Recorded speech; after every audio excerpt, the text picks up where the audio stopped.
private. And of course, that's where the kids played and everything, which was fine with us, Yes. but we were never consulted. Yeah, they put you downstairs to play with the kids out of the way. How nice.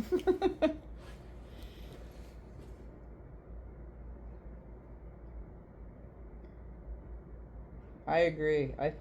I love how Stella interacted with You love what? I love how Stella interacted with children.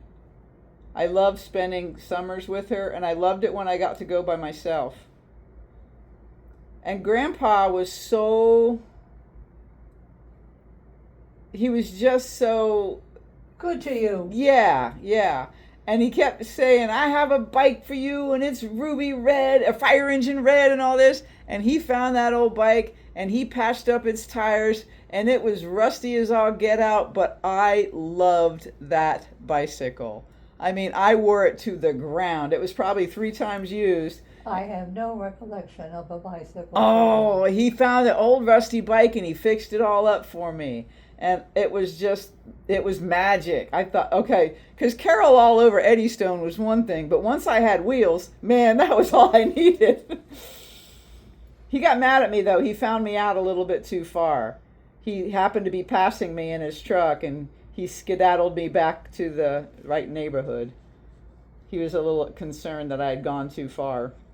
And Beatrice, I remember because we had metal skates back then, and Beatrice didn't have any skates, and I had skates. So I remember coming up to her, and I gave her my skates. To who? Beatrice, who lived around the corner. You probably don't remember her, but she was my friend in the neighborhood at Grandma's. No, don't remember her. You know that, you know how as Grandmom called, the Greeks next door owned that market?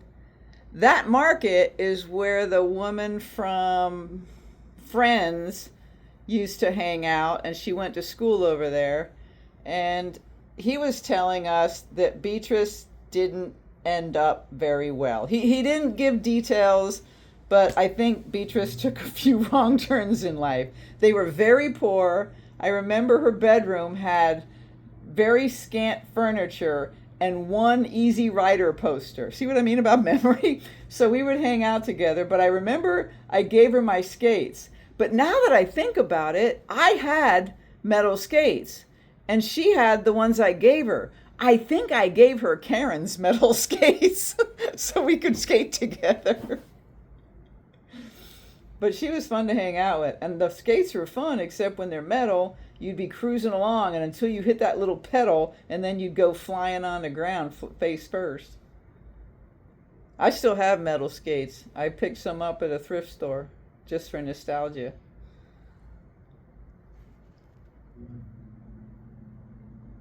You said that you used to like to skate, and I think it was your 50th birthday. I got you rollerblades, and you looked at me and said, Carol, thank you, but no thank you. Yes, what do you want to do? Kill me?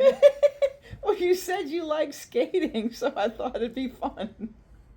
We're on a different wavelength. Well, you know, we always have been, but we always find a way to connect. I love how our relationship has grown over the years, though. That happened with Dad, too. You gotta work at it, and you gotta pay attention to it, and you gotta be honest, and and I think that matters. And I think that's how over the years that we've gotten closer.